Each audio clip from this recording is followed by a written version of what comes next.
வணக்கம் ஆன்மீக அன்பர்களே. நாம் இந்த வீடியோ தொகுப்பில் எந்த விஷயத்தை பற்றி பார்க்க போகிறோம்னா, ரோகிணி நட்சத்திரத்துக்குரிய பொது பலனை பற்றி இந்த வீடியோவில் முழு தொகுப்பாக பார்க்க போகிறோம். கிரக அதிபதி சந்திர பகவான். இந்த கிரகத்துடைய தெய்வம் சக்தி வடிவமாக விளங்கக்கூடிய தெய்வங்களை வழிபடலாம்.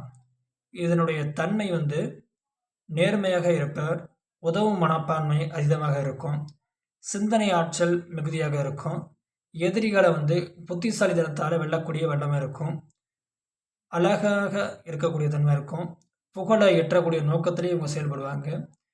எந்த ஒரு இடத்துல இருந்தாலும் நம்ம தான் உயர்ந்த ஆளாக இருக்கணும் அப்படிங்கிற ஒரு எண்ணம் உருவாகும். இந்த ரோகிணி நட்சத்திரத்திற்காரங்களுக்கு இவங்க வளர்பிறையில் எந்த ஒரு சஞ்சலம் ஏற்படாது. அதே தேய்பிறை காலத்தில் சளி, சுவாச கோளாறு போன்ற பிரச்சனைகள் இந்த ரோகிணி நட்சத்திரக்காரங்களுக்கு ஏற்படும். அதனால சக்தி வடிவமுள்ள தெய்வம் வழிபடலாம்.